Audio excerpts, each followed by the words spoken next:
Right, time to take a look at what's making headlines on the front pages of some of our daily newspapers. Let's start with the Business Day. The picture there is, of course, of a U.S. intelligence hearing that took place yesterday. FBI Director Kash Patel, the Director of U.S. National Intelligence, Tulsi Gabbard in the center, the CIA Director John Ratcliffe on the right, appearing before the Senate Committee on Intelligence hearing in Washington yesterday.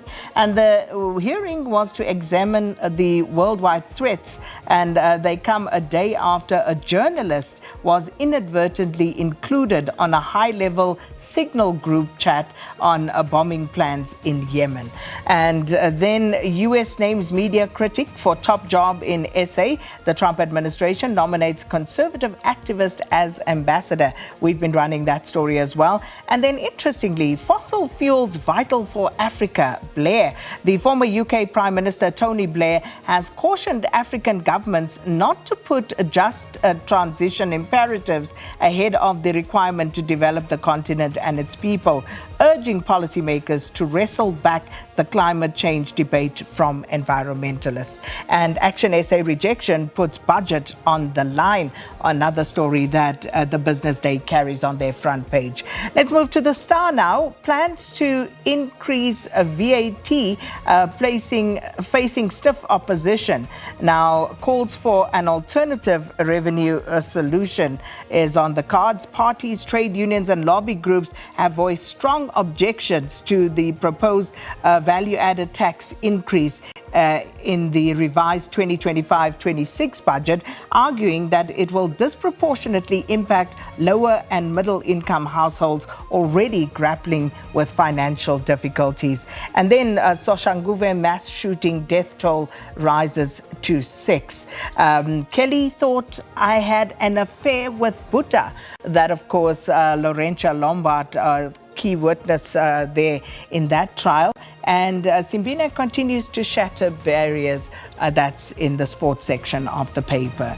Moving on to the Citizen, cops take more than cool drinks. Now, corruption in the police runs far deeper than the proverbial cool drink that you expect to slip an officer at a roadblock. The rot runs deep, and it starts at the top, as the arrest of a station commander shows. Several face charges, including hijacking and blue light robberies.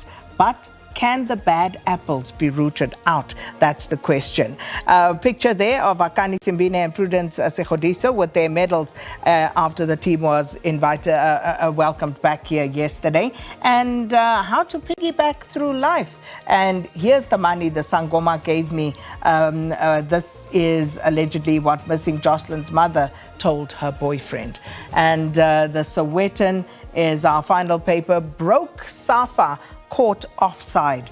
Now, insiders reveal a troubling picture of football governing body's finances after it fails to pay salaries for the second time in 3 months. And Lesotho's attempts to annul Bafana's game over Mukwena's 2 yellow cards is another embarrassment in a series of administrative blunders. Those some of the Soweto stories. And not forgetting our very own properties here at SABC, our SABC News website, www.sabcnews.com. As you can see, stories covered and also links to the live broadcasts that we have for you. And of course, there's the SABC app, SABC Plus, and this is what you can look forward to accessing on that particular app. And all you have to do is register, and Bob's your uncle, as they say.